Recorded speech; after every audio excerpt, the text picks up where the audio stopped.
Everyone, welcome back to my channel. ಇದು morning routine vlog ಆಗಿರುತ್ತೆ. ಹಾಗೆ ಇವತ್ತಿನ ತಿಂಡಿಗೆ ಈ ಸೀಸನಲ್ಲಿ ಸಿಗುವಂತಹ ಪದಾರ್ಥಗಳನ್ನು ಬಳಸ್ಕೊಂಡು ಒಂದು ಟೇಸ್ಟಿ ಆಗಿರುವಂತಹ ರೈಸ್ ಐಟಮ್ನ ಮಾಡಿದ್ದೆ. ಪೀಸ್ ಪಲಾವ್, ಅದು ತುಂಬಾ ಚೆನ್ನಾಗಿ ಬಂದಿತ್ತು. ಆ ರೆಸಿಪಿ ಕೂಡ ಶೇರ್ ಮಾಡಿದ್ದೀನಿ. ಅದಕ್ಕೆ ಒಂದು ಒಳ್ಳೆ ಕಾಂಬಿನೇಷನ್ ಆಗಿರುವಂತಹ ಸೈಡ್ ಡಿಶ್ ಕೂಡ ಶೇರ್ ಮಾಡ್ತಿದ್ದೀನಿ. ವಿಡಿಯೋನ ಎಲ್ಲೂ ಕೂಡ ಸ್ಕಿಪ್ ಮಾಡದೆ ನೋಡಿ.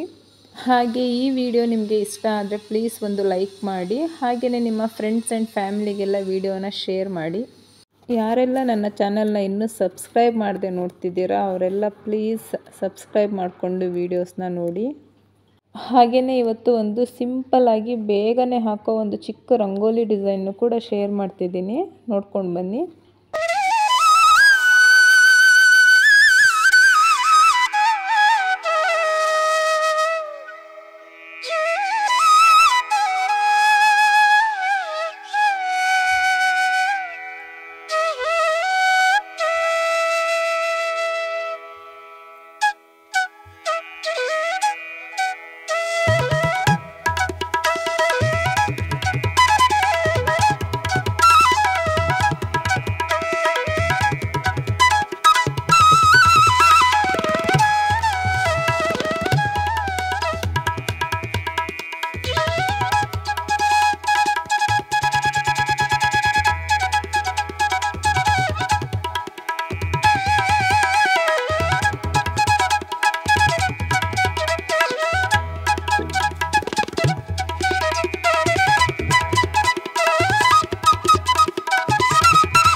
ಇವಾಗ ಇಲ್ಲಿ ಡಿಟಾಕ್ಸ್ ಡ್ರಿಂಕ್ಗೆ ಶುಂಠಿ ಮತ್ತು ನಿಂಬೆಹಣ್ಣನ್ನು ಬಳಸ್ಕೊಂಡು ಒಂದು ಟೀ ಮಾಡ್ತಿದ್ದೀನಿ. ಇದನ್ನು ಮಾಡೋದಕ್ಕೆ ಒಂದು ಪಾತ್ರೆಗೆ 1 ಗ್ಲಾಸಷ್ಟು ನೀರು, ಸ್ವಲ್ಪ ಶುಂಠಿ ಮತ್ತು ಒಂದು 6 ರಿಂದ 7 ಎಲೆಯಷ್ಟು ಪುದೀನ ಸೊಪ್ಪು ಹಾಕಿ ಚೆನ್ನಾಗಿ ಕುದಿಸ್ಕೊಂಡ್ರೆ ಈ ಟೀ ರೆಡಿನೇ ಆಗೋಗುತ್ತೆ. ಇವಾಗ ಇದನ್ನು ಒಂದು ಗ್ಲಾಸ್ಗೆ ಸೋಸ್ಕೊಂಡು ಒಂದು ಅರ್ಧ ಭಾಗದಷ್ಟು ನಿಂಬೆಹಣ್ಣಿನ ರಸ ಹಾಕಿ 1 ಸ್ಪೂನ್ ಆಗುವಷ್ಟು ಜೇನುತುಪ್ಪ ಸೇರಿಸ್ಕೊಂಡು ಚೆನ್ನಾಗಿ ಮಿಕ್ಸ್ ಮಾಡಿಕೊಂಡ್ರೆ ನಮ್ಮ ಬಾಡಿನ ಡಿಟಾಕ್ಸ್ ಮಾಡುವಂತಹ ಒಂದು ಒಳ್ಳೆ ಡಿಟಾಕ್ಸ್ ಟೀ ರೆಡಿ ಆಗುತ್ತೆ.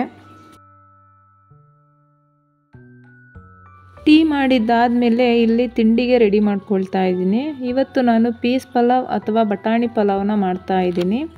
ತುಂಬ ಸಿಂಪಲ್ಲಾಗಿ ಮಾಡ್ಕೋಬೋದು. ಜಾಸ್ತಿ ಮಸಾಲೆ ಏನು ಇಷ್ಟ ಇಲ್ಲ ಅನ್ನೋರು, ಬೆಳಿಗ್ಗೆ ಜಾಸ್ತಿ ಮಸಾಲೆ ತಿಂದರೆ ಎದೆ ಉರಿಯುತ್ತೆ ಅನ್ನೋರು ಈ ಥರ ನೀವು ಟ್ರೈ ಮಾಡ್ಬೋದು. ಮೊದಲಿಗೆ ಒಂದು ಕುಕ್ಕರ್ ಇಟ್ಟು ಎಣ್ಣೆ ಹಾಕ್ಕೊಳ್ತಾ ಇದ್ದೀನಿ. ಎಣ್ಣೆ ಕಾದ ನಂತರ ಹೋಲ್ ಸ್ಪೈಸಸ್ನ ಹಾಕ್ಕೊಳ್ತೀನಿ. ಅಂದರೆ ಚಕ್ಕೆ, ಲವಂಗ, ಏಲಕ್ಕಿ, ಸ್ಟಾರ್ ಹೂವು, ಪಲಾವ್ ಎಲೆ, ಮರಾಠ ಮೊಗ್ಗು, ಸ್ವಲ್ಪ ಸೋಂಪು, ಸ್ವಲ್ಪ ಸಾಹಿ ಜೀರಾ, ಹಾಗೆ ಸ್ವಲ್ಪ ಕಸೂರಿ ಮೇಥಿ ಹಾಕಿ ಸ್ವಲ್ಪ ಹೊತ್ತು ಫ್ರೈ ಮಾಡ್ಕೊಂಡಿದ್ದಾದಮೇಲೆ ಸಣ್ಣದಾಗಿ ಕಟ್ ಮಾಡಿರೋ ಈರುಳ್ಳಿ ಹಾಕಿ ಫ್ರೈ ಮಾಡ್ಕೊಳ್ತೀನಿ. ಈರುಳ್ಳಿ ಚೆನ್ನಾಗಿ ಫ್ರೈ ಆಗಬೇಕು. ಅಷ್ಟರಲ್ಲಿ 1 ಹಿಡಿಯಷ್ಟು ಬೆಳ್ಳುಳ್ಳಿ, 1-2 ಇಂಚಷ್ಟು ಶುಂಠಿ ಮತ್ತು ಒಂದು 5 ರಿಂದ 6 ಹಸಿಮೆಣಸಿನ್ಕಾಯಿನ ರುಬ್ಕೊಂಡು ಪೇಸ್ಟ್ ಮಾಡ್ಕೊಳ್ತೀನಿ. ಇದನ್ನು ನೀವು ಕಲ್ಲಲ್ಲಿ ಸಣ್ಣದಾಗಿ ಜಚ್ಕೊಂಡು ಕೂಡ ಹಾಕ್ಕೊಳ್ಬೋದು. ಇವಾಗ ರುಬ್ಕೊಂಡಿರೋ ಪೇಸ್ಟ್ ಹಾಕಿ ಅದರದ್ದು ಹಸಿ ವಾಸನೆ ಹೋಗೋವರೆಗೂ ಎಣ್ಣೆಯಲ್ಲಿ ಚೆನ್ನಾಗಿ ಫ್ರೈ ಮಾಡ್ಕೊಳ್ಬೇಕು. ಇನ್ನು ಈ ಸೀಸನಲ್ಲಿ ಹಸಿ ಬಟಾಣಿ ತುಂಬಾ ಚೆನ್ನಾಗಿ ಸಿಗುತ್ತೆ, ಫ್ರೆಶ್ ಆಗಿ ಸಿಗುತ್ತೆ. ಇವತ್ತು ಅದನ್ನೇ ಬಳಸ್ಕೊಂಡು ಒಂದು ಸಖತ್ತಾಗಿರುವಂತಹ ಪಲಾವ್ನ ಮಾಡ್ತಿರೋದು. ಇವಾಗ ಇದಕ್ಕೆ ಹಸಿ ಬಟಾಣಿನ ಸೇರಿಸ್ಕೊಂಡು ಸ್ವಲ್ಪ ಹೊತ್ತು ಫ್ರೈ ಮಾಡ್ಕೊಳ್ಬೇಕು. ಬಟಾಣಿ ಚೆನ್ನಾಗಿ ಫ್ರೈ ಆಗಿದ್ದಾದಮೇಲೆ 1 ಲೋಟ ಅಕ್ಕಿಗೆ 2 ಗ್ಲಾಸ್ ನೀರಿನ ಅಳತೆಯಲ್ಲಿ ನೀರನ್ನು ಹಾಕ್ಕೊಳ್ತಾ ಇದ್ದೀನಿ. ನಂತರ ಇಲ್ಲಿ ರುಚಿಗೆ ಬೇಕಾದಷ್ಟು ಉಪ್ಪು ಮತ್ತು 1 ಸ್ಪೂನ್ ಆಗುವಷ್ಟು ಗರಂ ಮಸಾಲಾನ ಸೇರಿಸ್ಕೊಳ್ತಾ ಇದ್ದೀನಿ. ಇಲ್ಲಿ ಗರಂ ಮಸಾಲ ಕಂಪ್ಲೀಟ್ಲಿ ಆಪ್ಷನಲ್, ಬೇಕಿದ್ರೆ ಹಾಕ್ಕೊಳ್ಬೋದು, ಇಲ್ಲ ಅಂದರೆ ಸ್ಕಿಪ್ ಮಾಡ್ಬೋದು. ಆದರೆ ಇದನ್ನು ಹಾಕೋದ್ರಿಂದ ಒಂದು ಎಕ್ಸ್ಟ್ರಾ ಟೇಸ್ಟ್ ಬರುತ್ತೆ ಅಂತಲೇ ಹೇಳ್ಬೋದು. ನೀರು ಕುದಿಯೋ ಹಂತದಲ್ಲಿ ಸಣ್ಣದಾಗಿ ಕಟ್ ಮಾಡಿರೋ ಕೊತ್ತಂಬರಿ ಸೊಪ್ಪು ಜೊತೆಗೆ ಒಂದು 10 ರಿಂದ 15 ನಿಮಿಷ ನೆನೆಸಿಟ್ಟಿರೋ ಅಕ್ಕಿನ ಸೇರಿಸ್ಕೊಳ್ತಾ ಇದ್ದೀನಿ. ನಾವು ಅಕ್ಕಿನ ನೆನೆಸಿ ಸೇರಿಸ್ಕೊಳ್ಳೋದ್ರಿಂದ ಅನ್ನ ಉದುರಾಗಿ ಮತ್ತು ತುಂಬಾ ಸಾಫ್ಟಾಗಿ ಬರುತ್ತೆ. ಇವಾಗ ಒಂದು ಸಾರಿ ಚೆನ್ನಾಗಿ ಮಿಕ್ಸ್ ಮಾಡಿಕೊಂಡು ಈ ಟೈಮಲ್ಲಿ ಟೇಸ್ಟ್ ನೋಡಿಕೊಂಡು ಉಪ್ಪು ಖಾರ ಏನಾದರೂ ಬೇಕು ಅನಿಸಿದ್ರೆ ಸ್ವಲ್ಪ ಹಾಕ್ಕೊಳ್ಬೋದು. ನೋಡಿ, ಈ ರೀತಿ ಕುದಿಯೋ ಹಂತದಲ್ಲೇ ಚೆನ್ನಾಗಿ ಮಿಕ್ಸ್ ಮಾಡಿಕೊಂಡು ಕುಕ್ಕರ್ ಲಿಡ್ನ ಕ್ಲೋಸ್ ಮಾಡಬೇಕು. ಈ ರೀತಿ ಮಾಡ್ಕೊಳ್ಳೋದ್ರಿಂದ ಅನ್ನ ತಳ ಹಿಡಿಯೋದಿಲ್ಲ, ಚೆನ್ನಾಗಿ ಬರುತ್ತೆ. ಇವಾಗ ಅದನ್ನು ಒಂದು ವಿಷಲ್ ಕೂಗೋದಕ್ಕೆ ಇಟ್ಟು ಅದಕ್ಕೆ ಕಾಂಬಿನೇಷನ್ ಆಗಿ ಮಶ್ರೂಮ್ ಮಸಾಲಾನ ಮಾಡ್ತಿದ್ದೀನಿ. ನಾವು ಮಶ್ರೂಮ್ನ ಯೂಸ್ ಮಾಡೋಕ್ಕೂ ಮೊದಲು ಅದನ್ನು ಚೆನ್ನಾಗಿ ಕ್ಲೀನ್ ಮಾಡ್ಕೊಳ್ಬೇಕು, ಯಾಕಂದರೆ ಅದರಲ್ಲಿ ತುಂಬಾ ಮಣ್ಣಿರುತ್ತೆ. ಇವಾಗ ಇಲ್ಲಿ ಮಶ್ರೂಮ್ನ ಹೇಗೆ ಕ್ಲೀನ್ ಮಾಡ್ಕೊಳ್ಳೋದು ಅಂತ ತಿಳಿಸ್ಕೊಡ್ತೀನಿ. ನೋಡಿ, ಈ ಮಶ್ರೂಮ್ ಮೇಲೆಲ್ಲ ತುಂಬಾ ಮಣ್ಣಿರುತ್ತೆ, ಹಾಗೆ ಮಣ್ಣಿನ ಕಲೆ ಕೂಡ ತುಂಬಾ ಇರುತ್ತೆ. ಇದನ್ನು ಚೆನ್ನಾಗಿ ಕ್ಲೀನ್ ಮಾಡ್ಕೊಂಡೇ ಯೂಸ್ ಮಾಡ್ಕೊಳ್ಬೇಕು. ಇಲ್ಲಿ ನಾನು ಯಾವ ರೀತಿ ಮಶ್ರೂಮ್ನ ಕ್ಲೀನ್ ಮಾಡ್ಕೊಳ್ತಿದ್ದೀನಿ ಅಂದರೆ, ಈ ರೀತಿ ಮಶ್ರೂಮ್ ಮೇಲಿರೋ ಒಂದು ಲೇಯರ್ನ ಈ ರೀತಿ ತೊಗೊಂಡ್ರೆ ಅದು ಈಸಿಯಾಗಿಯೇ ಬರುತ್ತೆ. ಒಂದು ಲೇಯರ್ನ ತೆಗೆದುಕೊಂಡು ಮತ್ತೆ ನೀರಲ್ಲಿ ಚೆನ್ನಾಗಿ ತೊಳೆದುಕೊಂಡ್ರೆ ಮಶ್ರೂಮ್ ಕ್ಲೀನ್ ಆಗುತ್ತೆ. ಆನಂತರ ಇದನ್ನು ನಾವು ಯೂಸ್ ಮಾಡ್ಕೊಳ್ಬೋದು.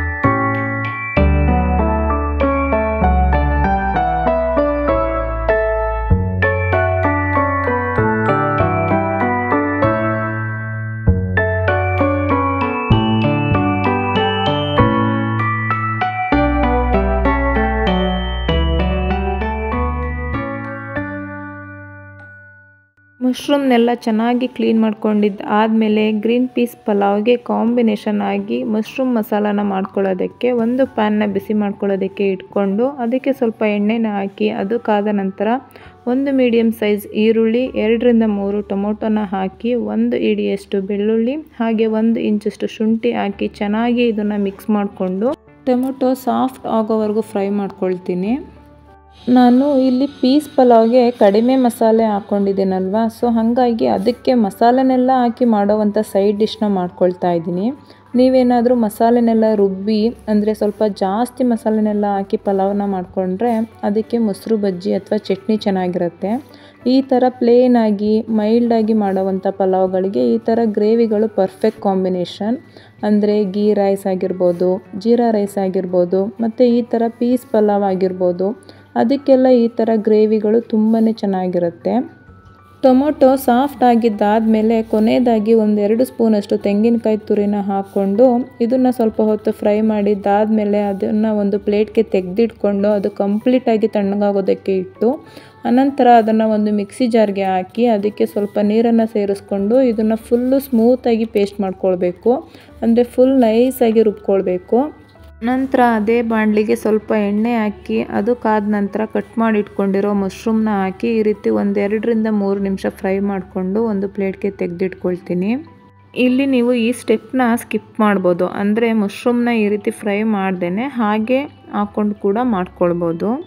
ಇವಾಗ ಇಲ್ಲಿ ಮಸಾಲ ಮಾಡೋದಕ್ಕೆ ಅಂತ ಅದೇ ಬಾಣಲಿನ ಇಟ್ಟು ಅದಕ್ಕೆ ಸ್ವಲ್ಪ ಎಣ್ಣೆನ ಹಾಕಿ ಎಣ್ಣೆ ಕಾದ ನಂತರ 1 ಪಲಾವ್ ಎಲೆ, 1 ಸ್ಟಾರ್ ಹೂವು, 1 ಪೀಸ್ ಚಕ್ಕೆ, 1-3 ಲವಂಗ ಹಾಕಿ ಫ್ರೈ ಮಾಡಿಕೊಂಡು ನಂತರ ಸಣ್ಣದಾಗಿ ಕಟ್ ಮಾಡ್ಕೊಂಡಿರೋ ಈರುಳ್ಳಿನ ಹಾಕಿ ಸ್ವಲ್ಪ ಹೊತ್ತು ಫ್ರೈ ಮಾಡ್ಕೋಬೇಕು. ಇವಾಗ ರುಬ್ಬಿ ಇಟ್ಕೊಂಡಿರುವಂತಹ ಮಸಾಲ ಪೇಸ್ಟ್ ಏನಿತ್ತು ಅದನ್ನು ಇದರೊಳಗಡೆ ಸೇರಿಸ್ಕೊಂಡು ಮತ್ತೆ ಇದನ್ನು ಮೀಡಿಯಮ್ ಫ್ಲೇಮ್ನಲ್ಲಿ ಇಟ್ಕೊಂಡು ಚೆನ್ನಾಗಿ ಮಿಕ್ಸ್ ಮಾಡಿಕೊಂಡು ಫ್ರೈ ಮಾಡ್ಕೊಳ್ಬೇಕು. ಮಸಾಲೆನೆಲ್ಲ ಮೊದಲೇ ಚೆನ್ನಾಗಿ ಫ್ರೈ ಮಾಡಿಕೊಂಡು ರುಬ್ಬಿಟ್ಕೊಂಡಿರೋದ್ರಿಂದ ಇಲ್ಲಿ ಜಾಸ್ತಿ ಹೊತ್ತು ಫ್ರೈ ಮಾಡ್ಕೊಳ್ಳೋ ಅಗತ್ಯ ಇರೋದಿಲ್ಲ. ಸೊ ಹಾಗಾಗಿ ಸ್ವಲ್ಪ ಹೊತ್ತು ಫ್ರೈ ಮಾಡ್ಕೊಂಡಿದ್ದ ನಂತರ ಇದಕ್ಕೆ ಸ್ವಲ್ಪ ಮಸಾಲ ಪುಡಿಗಳನ್ನು ಸೇರಿಸ್ಕೊಳ್ತಾ ಇದ್ದೀನಿ. ಖಾರಕ್ಕೆ ತಕ್ಕಂತೆ ಅಚ್ಕಾರದ ಪುಡಿ, ಇಲ್ಲಿ ನಾವು ಎಲ್ಲೂ ಕೂಡ ಹಸಿಮೆಣಸಿನ್ಕಾಯಿನ ಬಳಸಿಲ್ಲ, ಸೊ ಹಾಗಾಗಿ ಖಾರಕ್ಕೆ ತಕ್ಕಂತೆ ಅಚ್ಕಾರದ ಪುಡಿನ ಸೇರಿಸ್ಕೊಳ್ಬೇಕು.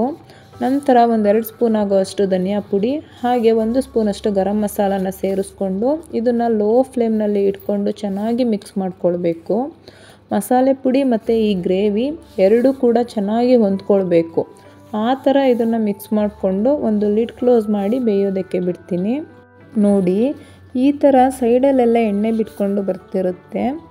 ಈ ಹಂತದಲ್ಲಿ ಆಗಲೇ ಫ್ರೈ ಮಾಡ್ಕೊಂಡಿರೋ ಮಶ್ರೂಮ್ನ ಇಲ್ಲಿ ಸೇರಿಸ್ಕೊಳ್ತಾ ಇದ್ದೀನಿ. ಇವಾಗ ಒಂದು ಸಾರಿ ಚೆನ್ನಾಗಿ ಮಿಕ್ಸ್ ಮಾಡಿಕೊಂಡು ರುಚಿಗೆ ಬೇಕಾದಷ್ಟು ಉಪ್ಪನ್ನು ಹಾಕಿ ಇನ್ನೊಮ್ಮೆ ಮಿಕ್ಸ್ ಮಾಡ್ಕೊಳ್ತೀನಿ. ನೀವು ಮಿಕ್ಸಿ ಜಾರ್ಗೆ ಸ್ವಲ್ಪ ನೀರನ್ನು ಹಾಕಿ ನಾವು ಈರುಳ್ಳಿ ಫ್ರೈ ಮಾಡ್ಕೊಂಡಾಗಲೇ ಗ್ರೇವಿ ಕನ್ಸಿಸ್ಟೆನ್ಸಿನ ಫುಲ್ಲು ತೆಳ್ಳಗೆ ಮಾಡ್ಕೊಂಡ್ಬಿಟ್ರೆ ಜಾಸ್ತಿ ಟೈಮ್ ತೊಗೊಳುತ್ತೆ. ಆ ನೀರೆಲ್ಲ ಕುದ್ದು ಎಣ್ಣೆ ಎಲ್ಲ ಬಿಟ್ಕೊಂಡು ಬರೋ ಅಷ್ಟರಲ್ಲಿ ಅದಕ್ಕೋಸ್ಕರ ಫುಲ್ ಡ್ರೈ ಆಗಿಯೇ ಅದನ್ನು ಎಣ್ಣೆ ಬಿಡೋ ತನಕ ಕುದಿಸ್ಕೊಂಡ್ಬಿಟ್ರೆ ಬೇಗ ಗ್ರೇವಿಗಳು ರೆಡಿ ಆಗುತ್ತೆ. ಬೇಕು ಅಂದರೆ ಈ ಥರ ಕೊನೆಯಲ್ಲಿ ಸ್ವಲ್ಪ ನೀರನ್ನು ಸೇರಿಸ್ಕೊಂಡು ಕನ್ಸಿಸ್ಟೆನ್ಸಿನ ಅಡ್ಜಸ್ಟ್ ಮಾಡ್ಕೊಳ್ಬೋದು. ಆದರೆ ಫಸ್ಟೇ ನೀರನ್ನು ಜಾಸ್ತಿ ಹಾಕ್ಕೊಳ್ಳೋದಕ್ಕೆ ಹೋಗಬಾರ್ದು. ಇವಾಗ ಮಶ್ರೂಮ್, ಉಪ್ಪು ಮತ್ತು ನೀರು ಎಲ್ಲ ಹಾಕಿದ ನಂತರ ಚೆನ್ನಾಗಿ ಕುದಿಸ್ಕೊಂಡು ಅದಾದಮೇಲೆ ಕೊನೆಯದಾಗಿ ಇದಕ್ಕೆ ಸಣ್ಣದಾಗಿ ಕಟ್ ಮಾಡಿ ಇಟ್ಕೊಂಡಿರೋ ಅಂಥ ಕೊತ್ತಂಬರಿ ಸೊಪ್ಪು ಹಾಗೆ ಸ್ವಲ್ಪ ಕಸೂರಿ ಮೆಥಿನ ಹಾಕ್ಕೊಂಡು ಚೆನ್ನಾಗಿ ಮಿಕ್ಸ್ ಮಾಡಿಕೊಂಡು ಮತ್ತೆ ಒಂದು 5 ನಿಮಿಷ ಬೇಯೋದಕ್ಕೆ ಬಿಡಬೇಕು.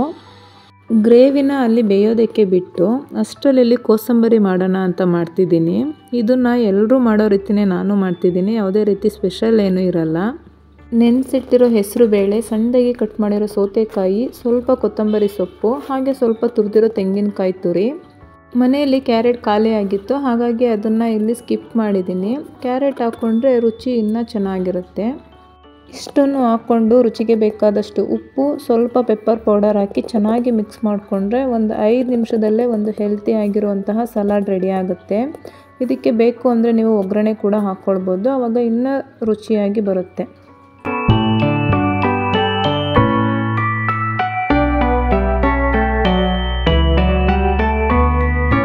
ಇದನ್ನು ರೆಡಿ ಮಾಡೋ ಅಷ್ಟರಲ್ಲಿ ಮಶ್ರೂಮ್ ಮಸಾಲ ಕೂಡ ರೆಡಿ ಆಗಿತ್ತು. ನೋಡ್ತಿರ್ಬೋದು ಎಷ್ಟು ಚೆನ್ನಾಗಿ ಬಂದಿದೆ ಅಂತ. ಈ ರೀತಿ ಎಣ್ಣೆ ಬಿಟ್ಟು ಬರೋವರೆಗೂ ಗ್ರೇವಿನ ಬೇಯಿಸ್ಕೊಳ್ಬೇಕು, ಆವಾಗ ತುಂಬಾ ರುಚಿಯಾಗಿ ಬರುತ್ತೆ. ಇವಾಗ ಪಲಾವ್ ಕೂಡ ಓಪನ್ ಮಾಡಿ ತೋರಿಸ್ತಿದ್ದೀನಿ ಎಷ್ಟು ಪರ್ಫೆಕ್ಟಾಗಿ ರೆಡಿಯಾಗಿದೆ ಅಂತ. ಅಕ್ಕಿನ ನೆನೆಸಿಟ್ಕೊಂಡು ಸೇರಿಸ್ಕೊಳ್ಳೋದ್ರಿಂದ ಈ ಥರ ಉದುರಾಗಿ ಬರುತ್ತೆ, ಹಾಗೆ ತಿನ್ನೋದಕ್ಕೂ ಕೂಡ ತುಂಬಾ ಸಾಫ್ಟಾಗಿ ಇರುತ್ತೆ. ಇದೆರಡು ಕಾಂಬಿನೇಷನ್ ಅಂತೂ ತುಂಬಾ ಚೆನ್ನಾಗಿತ್ತು. ನೀವು ಕೂಡ ಮನೆಯಲ್ಲಿ ಒಂದು ಸಾರಿ ಟ್ರೈ ಮಾಡಿ ನೋಡಿ. ಹಾಗೆ ಇದಾಗಿತ್ತು ಇವತ್ತಿನ ವಿಡಿಯೋ. ಈ ವಿಡಿಯೋ ನಿಮಗೆ ಸ್ವಲ್ಪನಾದರೂ ಇಷ್ಟ ಆಗಿದ್ದರೆ, ಯೂಸ್ಫುಲ್ ಅನಿಸಿದರೆ ಪ್ಲೀಸ್ ಒಂದು ಲೈಕ್ ಮಾಡಿ. ಹಾಗೆಯೇ ನಿಮ್ಮ ಫ್ರೆಂಡ್ಸ್ ಆ್ಯಂಡ್ ಫ್ಯಾಮಿಲಿಗೆಲ್ಲ ಈ ವಿಡಿಯೋನ ಶೇರ್ ಮಾಡಿ. ಹಾಗೆ ಯಾರೆಲ್ಲ ನನ್ನ ಚಾನಲ್ನ ಇನ್ನೂ ಸಬ್ಸ್ಕ್ರೈಬ್ ಮಾಡದೆ ನೋಡ್ತಿದ್ದೀರಾ ಅವರೆಲ್ಲ ಪ್ಲೀಸ್ ಸಬ್ಸ್ಕ್ರೈಬ್ ಮಾಡಿಕೊಂಡು ವೀಡಿಯೋಸ್ನ ನೋಡಿ. Thank you.